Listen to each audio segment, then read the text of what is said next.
Awesome. We are now live in the Whatcom County Real Estate Hub. Ollie, thanks for joining us on the Q4 Hub interview here. And you are the owner of AVT Consulting.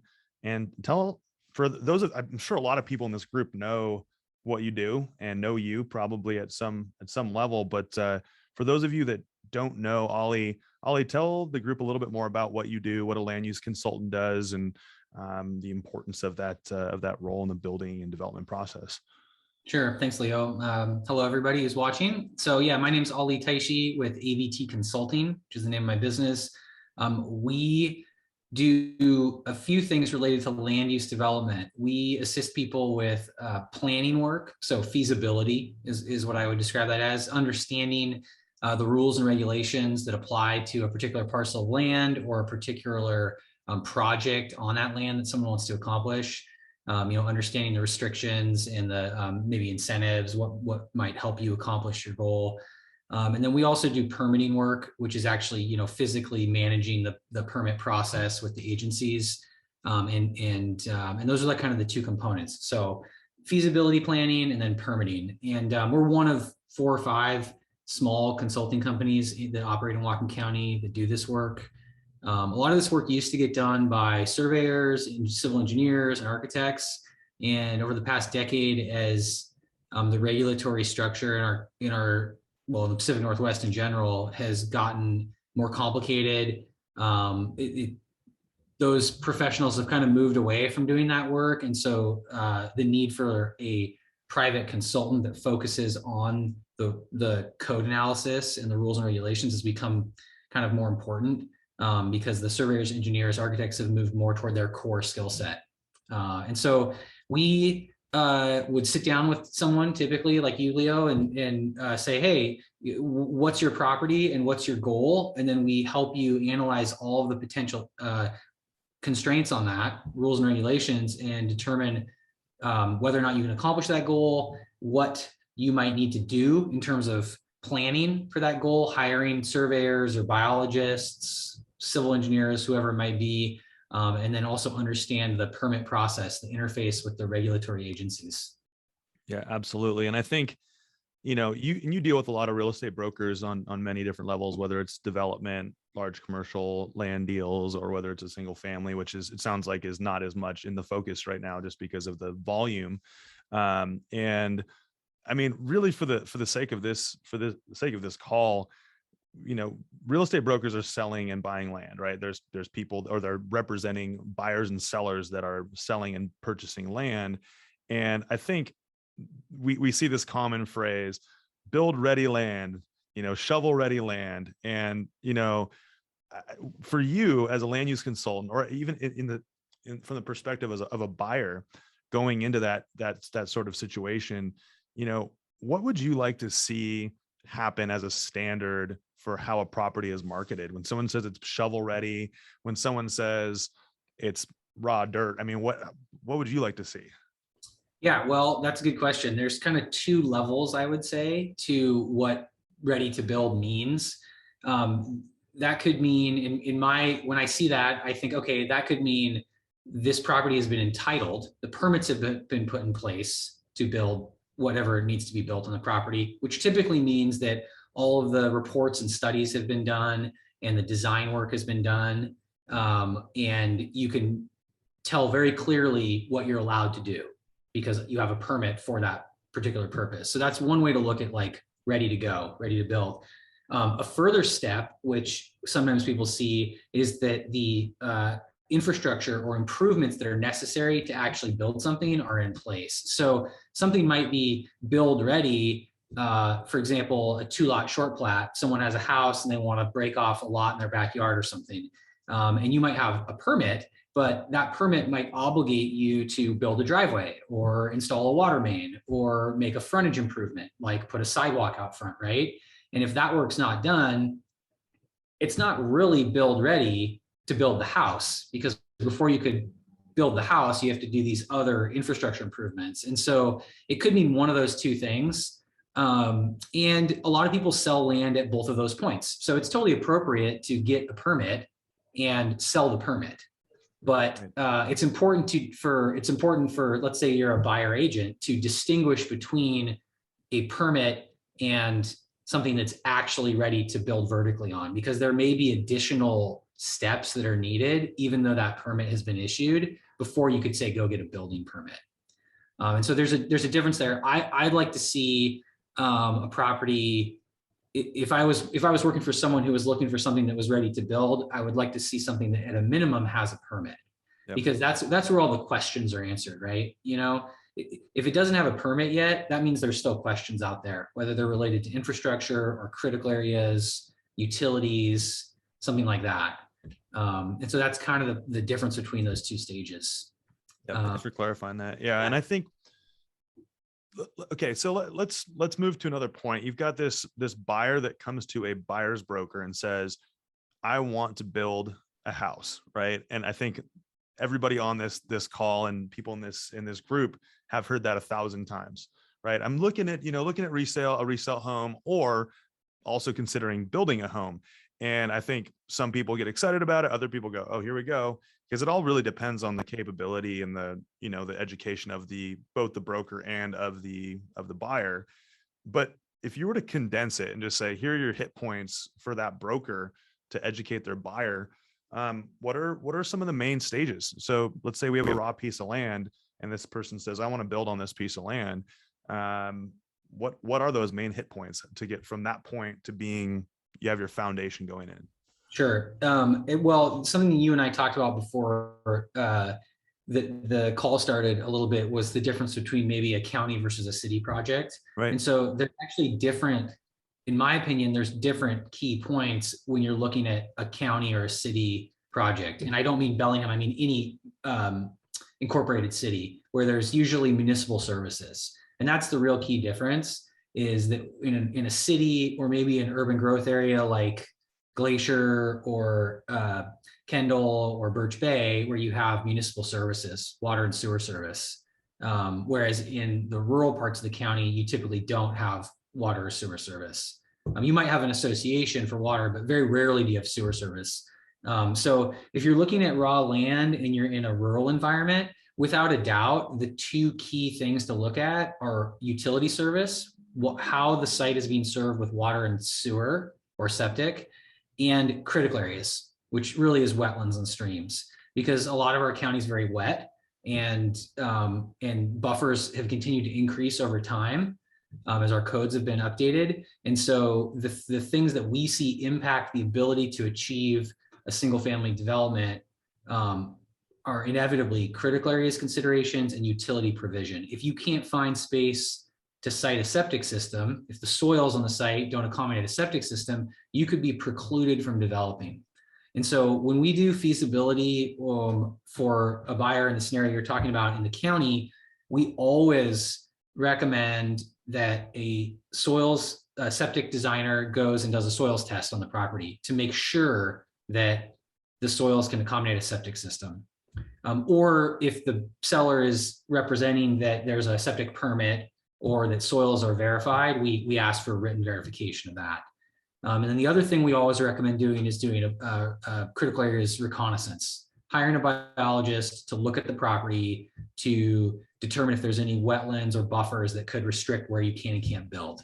And those things both cost money. So I know it's hard for a buyer sometimes who might be in a competitive market, looking at multiple pieces of property, taking some risk, and looking at a financial expenditure for that is scary. But a septic soils analysis might cost you $500, and a reconnaissance of a site for wetlands might cost you $1,000 for them to walk the site and do a map. And if that saves you buying a couple $100,000 piece of property that you ultimately can't build what you want on, and to me, that's a worthwhile expense. So in the county, those are the two key things we look at. In an urban environment, you typically don't have the same critical areas concerns. There are properties in Bellingham, Ferndale, Blaine, Linden that do have critical areas, but it's usually a lot more apparent. It's usually easy to tell if there's a stream in the backyard of your house in Bellingham, right, or wetland or something. So while it's not as critical, if you see something that strikes you, then it's worth doing that same analysis. On the utility side, it's much easier in a municipal, in a city, because usually the water and the sewer are right there, right? Yep. So at that point, the key considerations are really legal lot status. Is the lot a legal lot? You know, if someone's representing this property, confirming with the city that it really is what they say it is from a zoning perspective, can it really be developed? So doing a quick zoning check. Right. In the city of Bellingham and in Ferndale and our other incorporated areas, the cities have really good resources online, and they also have good staff who can help you with that. And so, for example, in Bellingham, they have what's called City IQ, which Yep. is a GIS resource. And you Great can resource. literally go and Google City IQ Bellingham, and it will link you to this page, which is fairly easy to navigate. You can type in an address, and then you can click on various layers, and you can see if there's a water or sewer main right out front. You can see what the zoning is. You can see if there's a critical area report, and you can actually download the report if there is one. And so it's much easier today in an incorporated city to get the answers you need than it is in the county, where I feel like you really need to hire professionals and lean on some professional services is when you're looking at a rural property. Yeah, absolutely. And other, I think Bellingham, does Ferndale also have a GIS system? Are they, and then I think Blaine does not have one. Blaine does not have an online resource that's as good, but they are very accommodating in terms of staff assisting people, whether it's via email or a phone call. Ferndale has a GIS system. It's not as robust as Bellingham's, but it does include critical areas layers, flood layers, utility layers, and their staff are very helpful as well. And that's not to say county staff aren't helpful. It's just that our county is massive, and there's so much variation in the land that it's very difficult for a county staff member to look at a 5-acre parcel on an aerial photo and give you any substantive feedback. You really need like boots on the ground feedback for that kind of problem. And so let me ask you this. So, I mean, you're an investor. So investor Ollie, you're looking at a piece of land. You know the cost of what it would take to get it to be shovel ready. Let's just say a single family lot, just to keep it simple. And let's say that, the lot is priced at $200,000 and the agent has said they've taken it, the seller has taken it to a certain point, and it's obviously at that point, it's really on you, your due diligence to discover where it's at and what that costs and wetlands and how much of it's wetlands and usable. Would you say that if you were on the other side as the seller, it's your job to, if you want the property to be very sellable, to take it as far down that road as possible and ultimately kind of build those expenses in that have not been taken care of to get it to be build ready, essentially? Yeah, that's a really good question too. I think it, everybody's comfort level with how much they're willing to spend is different, right? But if it was me and you hired me as a seller, my advice would be to check off as many boxes as you can within your budget and then build those into your shovel ready permit. Because what we encounter a lot is someone saying, I'm getting this property and it's being sold to me cheaper because the owner hasn't done any work on it. And what that ultimately ends up doing is costing the buyer a ton of time and money, because they have to go out and chase all these things that are unknowns. And if I was buying a piece of property, I would gravitate toward a piece that had all those boxes checked, because I know the risk that is inherent in having to go do all that. And you might spend all that money and encounter a hard no, which makes you pivot to the next property, and you can't get that money back. So I like properties that have all the questions answered. I encourage sellers, while this is hard to do because you're spending money kind of speculatively, I encourage sellers that we work with to do certain things. I encourage them to get soils testing done if it's a county lot. I encourage them to do a wetland reconnaissance themselves. I think it's really important, if you're representing the seller, to control the dialogue on critical areas. If you say, I don't want to spend that $1,500 to map out the wetlands on my property, I'm going to make the buyer do that, you're giving up control of something that has a massive impact on the developability of your property to a third party. And they might go out and hire the wrong biologist. They might go out and hire a great biologist, find out there's a lot of wetlands, and go give that report to the county. And then the county knows about what's on your property.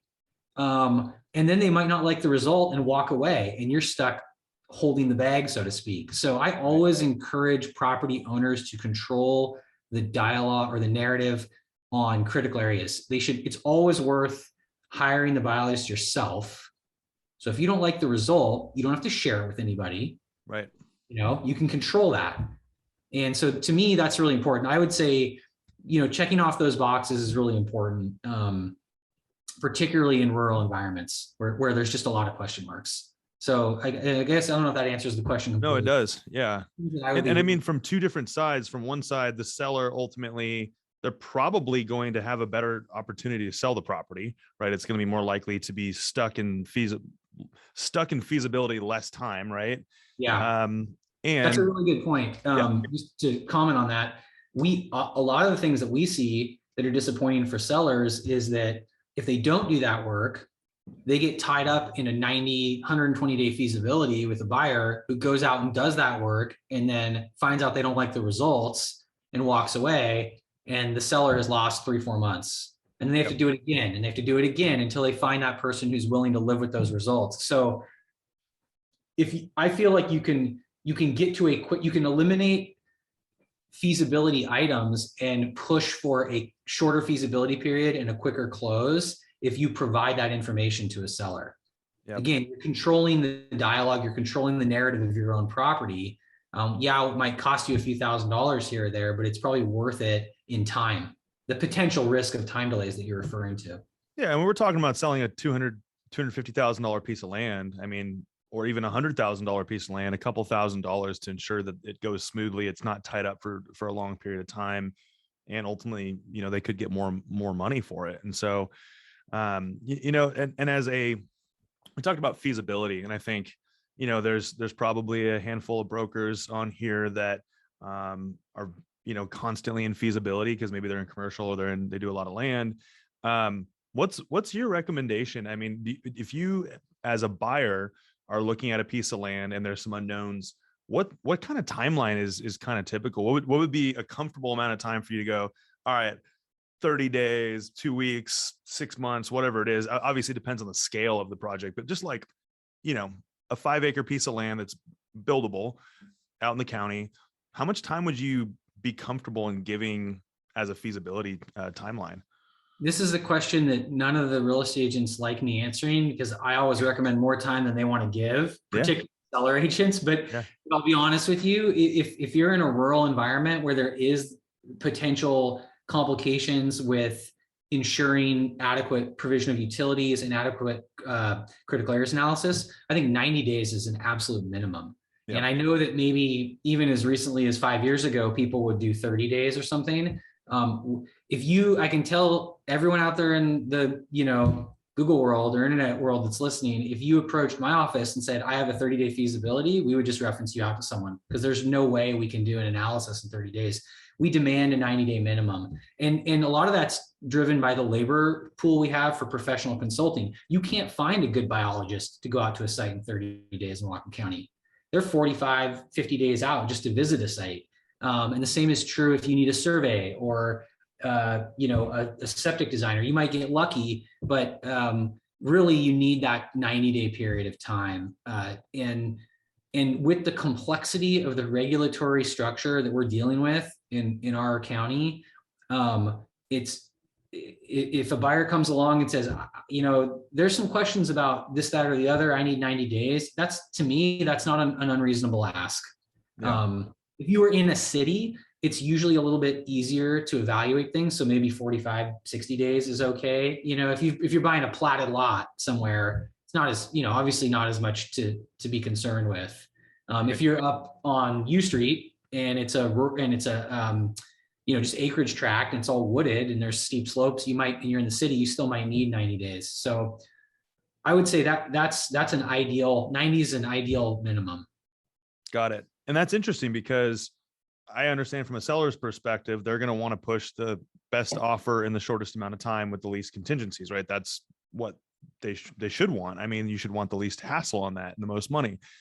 But what you're saying is that from that seller's perspective, it's probably more realistic to just expect 90 days versus saying we will take one with 30 days when realistically it's going to potentially just extend, right? So it's the same result. It's just less hassle. It's more direct. Less negotiation. Yeah. And to your prior question about what a seller should do, if you pay the $500 for a septic soils analysis and you pay the $1,000 for a recon, you can, and someone comes along and says, I need 90 days. It's easier for you to say, no, you don't, because I've already answered all your questions. So if you're gonna take the approach of trying to squeeze that feasibility period down on a buyer, it's in your interest to get as many of those boxes checked, because then you have a strong basis to squeeze that time frame down.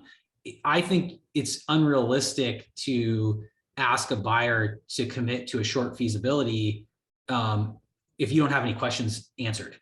If right, you're asking for your cake and eating it too.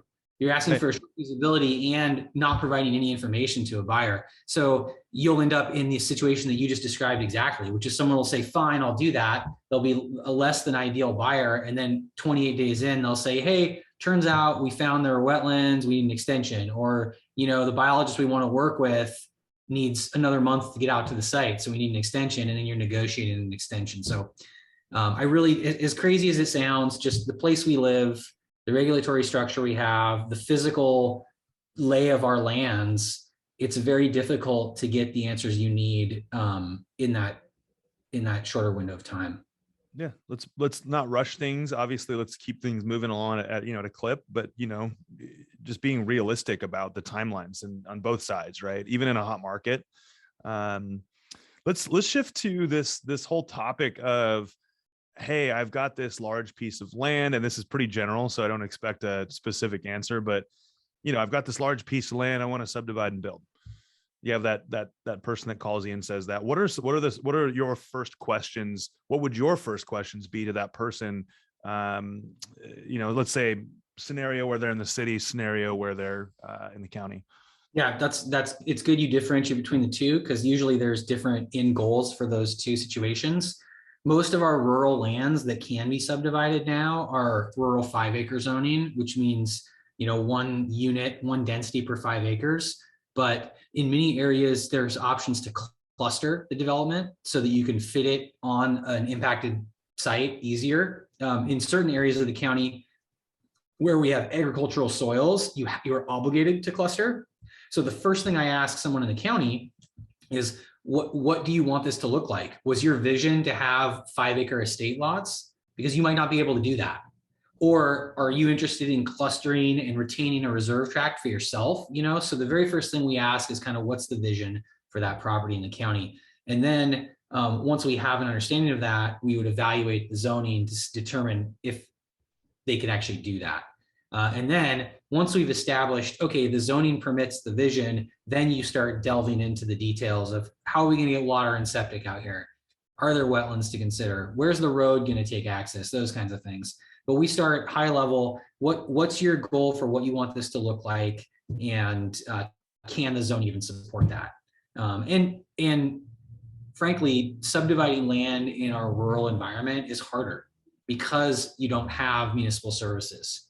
You end up having to build longer roads, provide, dig wells, put in septic systems that cost money and are complex.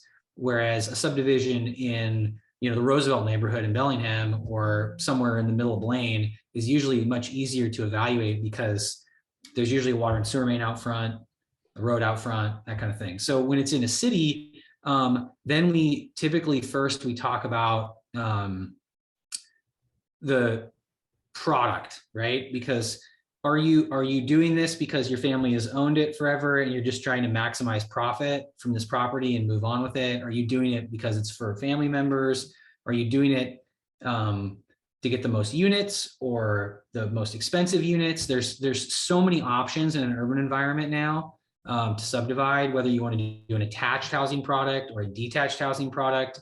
And so we usually work with the agent to look at the market and then the client's need and go, if the client's goal is to just make the most money, then, we can work with the agent to determine what product is best for that site. It might be that an attached townhouse product, which gets you a few extra units, is a more saleable product in a certain neighborhood.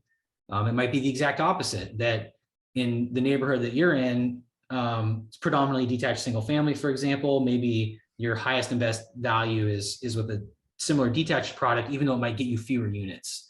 And so we kind of start with the same conversation about what their goal is in terms of product type, what they want it to look like. And then usually we can dig straight into the nuts and bolts quicker in an urban environment. Okay, here's what it's going to look like once we know that.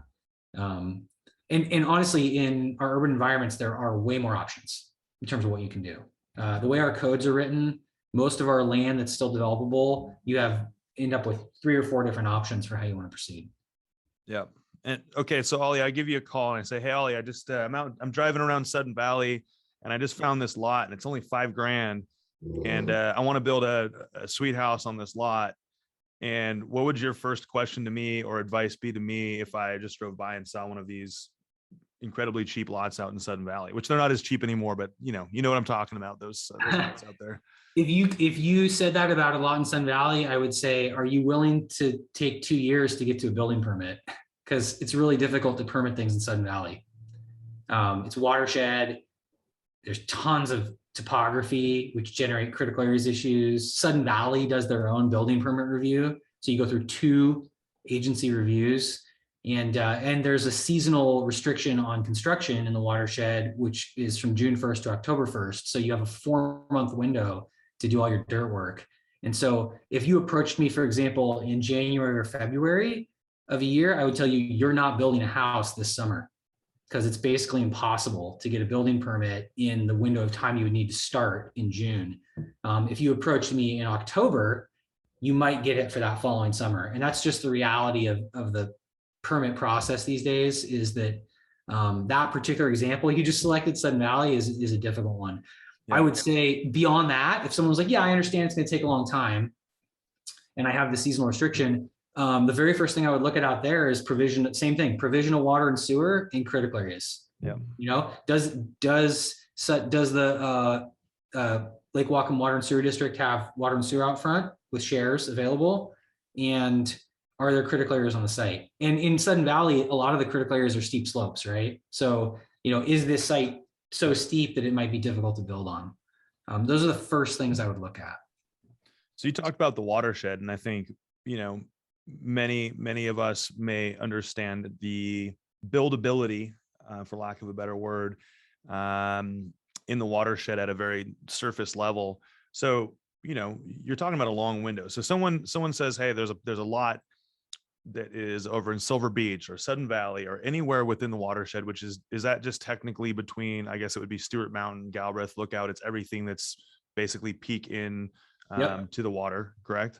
So anything on North Shore, anything on Lake Whatcom Boulevard, or any of the roads that access off of those. And then as you get closer to Bellingham, the watershed absorbs most of the Silver Beach neighborhood up almost to Roma Road on Britain and all of Geneva.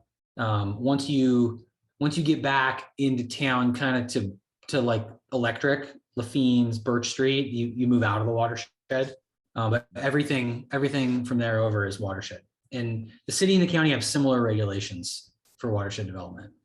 So it's all pretty similar. And for somebody that was looking to sell a property in the watershed, I mean, it sounds like there's there are specific circumstances on when they need to sell the property or want to sell the property. Typically when people are selling land, it's not necessarily something immediately that they have to do, right? But like say someone was going to list a piece of land, when would you time that on the market based on the watershed, the buildability within the watershed? You said that's coming up in the summer, correct? Yeah. Well, so that ties back to this idea of how much have you entitled the property. So for example, we just assisted an individual property owner out on North Shore in the county, and they tried to sell their property 2 years ago and with just as is. and the buyers would go to the county and ask questions, and they'd learn about the stormwater regulations and the access requirements and the seasonal restrictions. And then they would walk away and say, this is too complicated for me. I'm just a homeowner. This is far too complicated for me to take on. So ultimately that client of ours decided that they were going to spend the money to get a site plan approval, to actually get all of those questions answered. So it was very easy. So it was effectively turnkey. Someone could come in and just submit a building permit to build their house, and they knew exactly where it could go. They knew exactly what the water and sewer requirements were, the access road, all of it, stormwater, critical areas. And that process took a long time for us to accomplish for them. We achieved a site plan approval for them, which is good for a period of 2 years. So they were able to list it with that. Now they can come out and list a property in January, February, March, and know that someone could buy it and be ready to submit a building permit for June. Because that building permit process is very quick and easy, relatively speaking, because all the hard questions have been answered. Yep. So if you have a property that's entitled with a site plan approval, then a spring, kind of Q1, early Q2 listing gives someone enough time to evaluate the property, purchase it, and get a building permit done in time to build in the summer. If you have a raw piece of land, then it really doesn't matter when you list it, because it's going to be a year and a half before someone can build on it anyway, right? So you're either catching the next summer or the summer after that, but it's really unrealistic to think that you could buy a raw piece of property and say anytime later than say October and expect to hit the next summer. And even that's tight. Like if you came to me today and said, it's October 12th, I want to build a house next summer, and it was raw land, I would tell you, we're going to try really, really hard to get you there, but I'm not going to promise you that we can get you there. Even that like 9-month window is a little bit risky. So that illustrates the value of, say, an entitlement. It goes from like kind of an unknown, 9, 12, 14-month process to like something that could be pigeoned down to like maybe 2 or 3 months. Yeah. So it just depends on how you flip it. If you're the seller, if you do all the work, the sale could take significantly less time because everything's ready to go. It's more sellable during that window. Or you could be in feasibility and have more uncertainty. So you're saying you have the money, go do it, get it done. I think so, particularly in the county, just because there's so many questions about so many topics that any one of which could hang you up, that I find it so much easier to check all the boxes when that's done. And so I guess it comes down to timing. If someone owns a property and they're not in a rush and they don't want to spend any money, they can do that. They just need to be aware that it might take a while to sell it because a lot of questions are going to come up. And then if that person is interested in resolving those questions, the buyer, it's going to take them some time to do that. Yep. If you're interested in a quick turnaround, take the time on the front end yourself, I guess is what I'm saying. And that might delay you on your listing, but it'll make the post-listing process quicker and less painful. Yeah. So I guess it's kind of like that's where the real estate agent comes in and has to talk to their buyer or their client and determine what their client's need is. Is it I just want this off my hands? Am I willing to invest some money to get, the max value out of it? Because, if you sell it raw, someone's going to come to you and ask you to take a haircut because they're going to identify a bunch of issues that they have to deal with. Right. So it complicates the negotiation. It reduces the strength of the seller's negotiating position, in my opinion. And really our role as a real estate broker on either side is to ensure that, if you're representing the seller, that you're helping put them in the best position possible to make the most money. And it could take more time, but and it obviously depends on what their goals are. It's their choice. But as the guides, this is what we're trying to get at here is do the work up front, help them prepare best for market. It doesn't have to be a snapshot listing to get on the market. Sometimes it just takes more time. You had mentioned costs, and obviously it's variable, but let's just say like you've got two scenarios. They're really simple, cut and dry pieces of land. They're nothing complicated. I'm sure you see all sorts of complicated stuff, but like think of the most simple county property and the most simple city property that you've dealt with. What can somebody expect to invest? Like say it's raw. What can somebody expect to pay? Let's say it's $200,000 piece of land on both sides, what could they expect to pay worst case scenario to get that to, build ready? Yeah. Let's assume that there's not major critical areas restraints, that the site is buildable, because some sites have struggled to be buildable, and that it is relative proximity to a road, right? Because a huge cost with any development is, I have to extend a 400-foot driveway or something. That's very expensive. Right. And that also generates stormwater implications. So if we make some assumptions about that, it's a lot that's close to the road and has a building area, then in Bellingham, those lots are going to be really cut and dry in terms of consultant costs. Just like taking aside an architect and a structural engineer, which you need for any home, you probably don't need a biologist. You probably don't need a survey. You don't need to hire a septic consultant. The water and sewer are all there. Really what you're paying are impact fees. Mm-hmm. So in the city of Bellingham and Ferndale and Linden and Blaine, there's impact fees for water and sewer connection, parks, schools, and traffic. Those are like the key impact fees you pay: park, school, traffic, water, sewer. So in an urban environment, the costs that you're talking about are really just a check you write to the municipality more than anything. And that might range from $25,000 to $35,000. So in Bellingham, the average single family permit with all the impact fees included and the permit review fees is about like $32,000, I think. So just tack on, and is that worst case scenario? So just tack on worst case scenario 30, we're just talking about the kind of regular cut and dry lot. Okay. I mean, it doesn't matter how big or small it is. One house costs you $4,000 for schools, $4,000 for parks, $3,000 for traffic, $17,000 for water and sewer. That's, you're almost up to 30 right there. And then you've got $3,000 or $4,000, $2,000 to $4,000 in permit review fees. And those are tied to the size of the home. So there's a little bit of play there, but you're right around 30. You need to be expecting that. Like if someone says this lot's ready to build on and there's no crazy complications, you're still going to cut an additional $30,000 check to the city to build on it. And that's true in all of our cities. Yep. There's some variation, but for the most part, it's right around that much. In the county, you're not paying, there's no impact fees in the county. So you don't pay impact fees for schools, parks, traffic. They don't have an impact fee ordinance set up. And your water and sewer come from other sources. So if you're drilling a well, it's variable. The depth of the well dictates that, but a well could cost anywhere from $10,000 to $15,000. If the well's already there, that's a consideration. That's a big cost that you don't have to deal with. If you don't want to do a well in the county, you can do a rainwater catchment system. Use the roof water for your potable water. A rainwater catchment system installed with the permit and the design and the construction could be $15,000 to $20,000. Could be even more depending on the site. So that's a big cost. But there's some areas of our county where the well water is not good and you're stuck doing rainwater catchment. So that's something that is a reality that people have been dealing with lately. A septic system, if it's gravity in ground, maybe it's 10 grand to install. If it's a mounded Glendon pressurized pump system, on the other bookend, it could be 15 or 20, depending on how many bedrooms you have. So you're looking at, in an urban environment, you might cut a check to the city for $15,000, $17,000 for water and sewer. In the county, you could be drilling a well and putting in a septic system and spending 20, 25 grand up to $30,000 to $40,000 just for your water and sewer.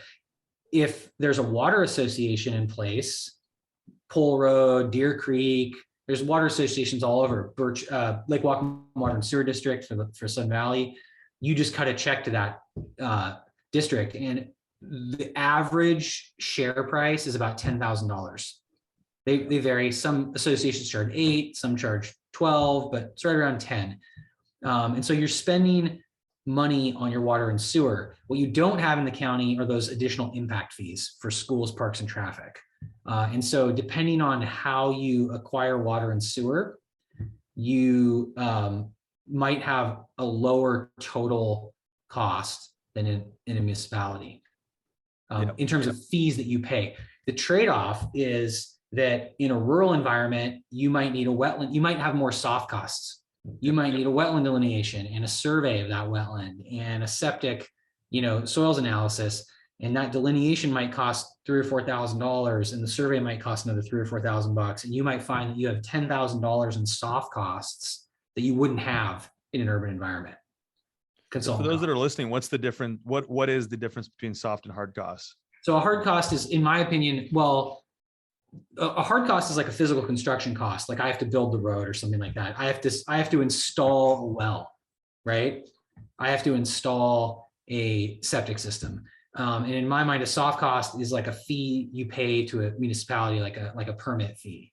But there's a further breakdown. There's in my world, there's two types of soft costs. There's like a professional services soft cost, and there's like an impact fee soft cost. So I view writing a check to the city for a park impact fee for $4,000 as a soft cost. Paying a biologist to do a wetland delineation is a soft cost, but there are two different kinds. Yep. Yeah, and so so to circle that conversation back, you might have like on a lot in a municipality that doesn't have any significant critical areas issues, you might have $30,000 permit fee. It's almost all soft cost, right? Yep. And you just build your house and make your connections. In the county, you might have significantly lower permit fees. You might only pay $3,000 or $4,000 to the county in permit fees, but you might have to spend 20 or 30 or 40 on consultants and infrastructure, wells, septics, those kinds of things. And so I think I find that if the land's raw and there's no water source and there's no septic and there's no wetland delineation, it's probably gonna be more expensive. There's gonna be more add-ons in the county than there are in like one of our municipalities. Yeah, that makes sense. And so I think, well, obviously for maybe the less savvy buyer that comes to a real estate broker and says, hey, I'm either looking to buy land to build on, I'm looking for resale. Obviously it's what's most important to them and you help them get in that direction. But for the less savvy buyer, hiring a consultant or finding a piece of land that's further along the process that has less questions to be answered is really the route. Or yeah, I mean, as a buyer, one of the benefits of a property that has more questions answered is you can better quantify those costs. Yep.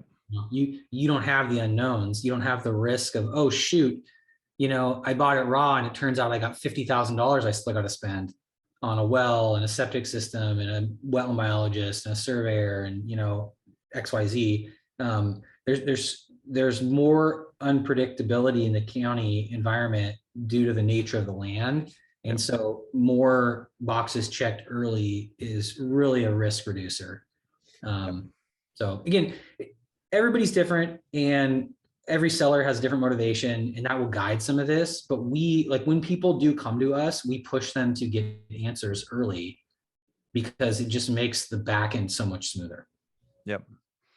And I think a big goal of today, Ollie, was for you and I to, have this conversation to really empower brokers to be the ultimate masters of due diligence for their buyers and sellers, and guides to help them also help them all the buyers and sellers be their own due diligence masters. But what kind of advice do you have for, a newer broker or a broker that hasn't done a ton of land before?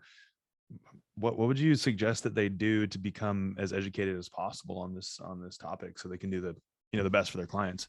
Yeah. When you're talking about single family, Leo, you don't really need a consultant. If you take the time as a new real estate agent, a new broker, or an experienced broker who's just, adapting to the changing regulatory climate that we have, you don't need a consultant because all of these resources are out there available. What you need to do is know what to look for. You need to know that critical areas are something to be concerned about, that the provision of utilities and access are things that you should be concerned about, right? To serve your client well. And if you know that those are the questions that you need to have answered, and those really are the key questions. How am I going to get utilities to this property? Mm-hmm. How am I going to get access to this property? And are there critical areas on this property? Those are your key things, right? Then you can go out and you can help your client hire the right people. And both the county and the city have great online resources to help you kind of evaluate your first look at some of this stuff. The staff are responsive, so you can email people out there. You can go out there to the counter now. They're both reopened now that COVID's, moving forward. They're starting to reopen for in-person feasibility, and you can go out and get the feedback you need, whether it's through City IQ or whether it's going out to the counter at Northwest and Smith at the county. And if you know the right questions to ask, you can do it yourself. You can go out there and be like, I want to know about access. I want to talk to someone about, water and sewer. I want to talk to someone about critical areas, and you can get that feedback. And then we have great consultants. So there's 5 or 6 biologists in the county who do great work. There's 5 or 6 septic designers in the county who do great work. And there are lists of these people. So you can go to they can't tell you who to hire, but if you go to the county and you say, I'd like to see your approved biologist list, they'll give you a piece of paper with all the names and phone numbers of all the people that are approved to work in the county. And the same is true at the health department for septic designers. And so, as a new agent or someone who's trying to expand your feasibility skill set, I would say start with knowing the questions, and then you just got to put a little sweat into it. Go ask the people for feedback and go chase some of that stuff down. And none of this is rocket science. It's all stuff that any one of us can do if you know the right questions to ask. Wait, we have to do work? No, yeah, I'm just kidding. do work. Hey, I've got a couple. There's not enough of us to do all the work. That's the problem. That's right. And a lot, again, you don't need, if you're going to ask your client to spend money on something, you want them to spend it on the most bang for your buck. So, right. You don't need to hire a consultant to tell you to go get a wetland delineation if you know that you can just take a drive out to the county, ask them if they think that a wetland delineation is necessary, get the list, start calling around, get a few proposals for your customer, and facilitate that, and you've saved the money spent on something like a consultant. Now, if you're doing a development project, it's a different story. If you're looking at a subdivision, if you're looking at an infill project, an apartment project, something that's not a single family home, then the complexity of the process is such that it helps to have consulting. But for single family, this is all stuff that anyone listening can do if they just take the time to do some learning. So as the scale gets bigger and the complexity grows, that's when it becomes even more important to have a consultant, right? Yeah, I think so, because then projecting out costs for the whole project, it just becomes so critical, because an unknown could kill the profitability of a development project. Makes sense. Yeah. Nolly, I've got a couple questions from our audience here just to finish this out. So we've got Rainey Fackler Adams here from the group that says, I thought it was good for wetland specialists to look at the property during the wetter times of the year, so let the buyers have the opportunity to get someone out there in the winter months. So list in the fall. What did that one come through all right? Yeah, that makes sense. And that's true. There's no rule that says you can't evaluate a property in August, but depending on the type of critical area, there is risk that the regulatory agency will ask for a follow-up in the wet season, because it might not be, particularly if you're looking at a county property where it's like a pasture, and there's potentially pasture wetlands, because there's a lot of variability in how much water is in the ground. If you're looking at a forested site, there's less variability. But so, yeah, to answer that question,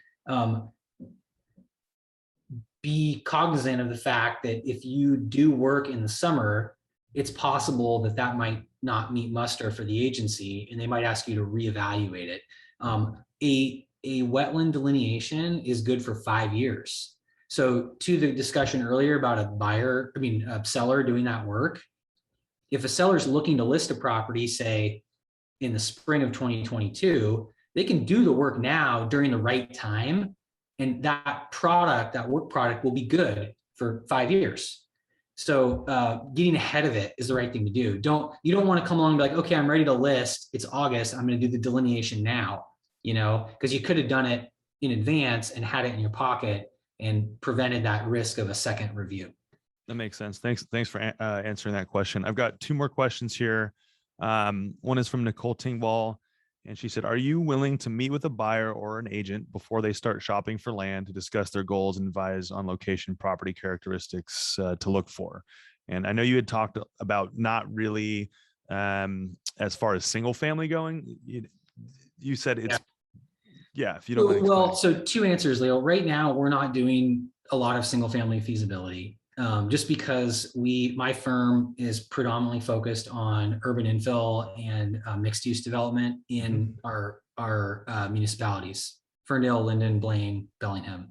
We're working mostly on apartments and mixed use stuff, and we don't have the capacity to do that. There are consultants who focus on single family in our county, and I could shoot you an email with some references for those folks that you could distribute to your group, who are probably better resources for single family feasibility. I want to share all this information because it helps the whole community, to know more. And like I said, most of the stuff you can do yourself, but specifically to that question, we never have helped people find the land. That's the real estate agent's job, in my opinion. Like if you shouldn't come to me and say, you help us pick where to look for these things, really, because you need to have the baseline education to go, okay, they want to build a single family home. I'm going to go learn about the zoning in various areas to see what allows a single family home. And then I'm going to look for property. I don't use MLS. I don't have access to the resources to know what's for sale or what isn't for sale. And so the answer to that specific question is no, we wouldn't do that. We would say, you talk to your client, go find, if you go find 8 properties, we can help evaluate those properties, but we're not going to go help you find those properties. Yep.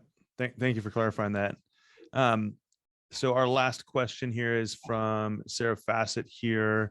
So can you do a catchment system any time, or do you have to have an issue with either water quality or availability before the county will allow it? That's a good question. The answer is yes. You can, for one single family home, you can do rainwater catchment as your primary preferred source of water. You do not have to have, say, a failure in a well or something. For subdivision of land, you cannot use rainwater catchment to subdivide. So if you had 10 acres in a 5-acre zone and you wanted to create 2 lots, you could not use rainwater catchment as your source to create 2 lots. You would have to drill a well that can be shared. But if you just have 1 lot and you're like, I don't want to take the risk of drilling a well, I might spend 10 grand and not hit water, you can just go straight to rainwater catchment. And it's becoming more common, and it's becoming cheaper because of that. And people are more comfortable with it than I think they were 5 or 6 years ago, when it was a little bit less commonly used. So we're seeing people that we do work with in some of these areas where wells aren't very good, just going straight to rainwater catchment, saying, I'm not even going to take the risk of drilling a well. I'm just going to go incorporate this rainwater system into my design. Yeah, hedge the risk. I like it. Yeah. And we live in a wet environment. It's a little bit off the grid in a sense, where you're relying on nature, but that aquifer is being filled by the same rain. So I don't think it's risky in the sense of like I might not have water. You can truck. I know people who live up above Lake Padden and have rainwater catchment systems that run dry in August, and they just fill them. They pay to have them filled, for a month. And then once the rains start again, they don't worry about it. So you can fill them. There's no like test. There's a minimum size that the health department requires, but there's no test that it's going to stay full all year. And there's a fallback in the event that it can't stay full.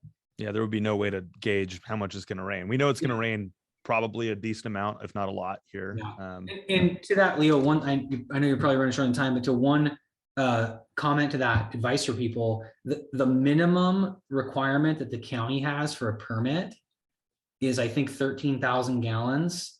And the people who are building 13,000 gallon storage tanks are the ones who are running out of water in August. A lot of our clients in the past few years have voluntarily chosen to overbuild their storage capacity, say maybe do 15 or 18,000 gallons. And it costs a little bit more upfront because you're building a bigger storage tank. Yep.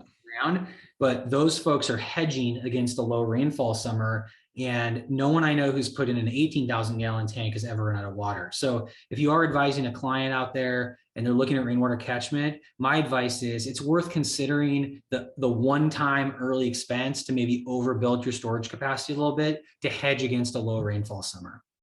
Interesting. And so, you have seen, so it's, and this is obviously a complete generalization, but you've seen with the 13,000 gallon tank, you've seen that shortfall by about a year in some like specific cases. Yeah, we've got clients who say, "Oh, I had to call Culligan, and they brought in a water truck for $500, filled my tank in August because we had a dry summer. This summer it's very dry, right? Yep. And it's not super expensive, but just providing yourself that little extra cushion if you're putting that into the financing of a construction project is probably worth doing. Absolutely. Well, Ollie, I really appreciate your time. And, I know all of us on this call, whether we've met you in person or heard of you or seen your projects, we all appreciate what you do for this community and helping, continue to grow Bellingham in a thoughtful way. So we all appreciate you. Well, thank you. I appreciate that. I like talking about this stuff a lot. I can't tell. Yeah, Just kidding. I like educating more people. I mean, even if you just take away a little bit and you walk away from it and you go, okay, I know now that I need to think about these 3 or 4 things. Yep. That helps. It helps make better deals. The thing that kills me is when someone calls me and they've already bought a property and they are in a bad spot because they didn't do their due diligence and they chose to purchase it without doing their homework. And we're basically backing them out of a corner. And it sucks for that individual. It's not rewarding to help them. And it's just bad for our industry to have those situations occur because then it gives people a bad reputation. So I'm a huge proponent of doing your homework early. Don't be scared of asking for time and a feasibility. And if someone's trying to squeeze you on time, it probably means that they know something that they don't want to tell you. Or that they're not willing to put in the effort. So my advice to agents, particularly buyer agents, is like, don't be afraid of asking for that time because you're doing your client a service by getting enough time for them to fully evaluate it. Because if they buy that property and they miss something that's a big deal, that's going to reflect poorly on you as their representative. And so I always advise trying to ask for the time. And I know that's hard. And I know it's especially hard in our incredible market.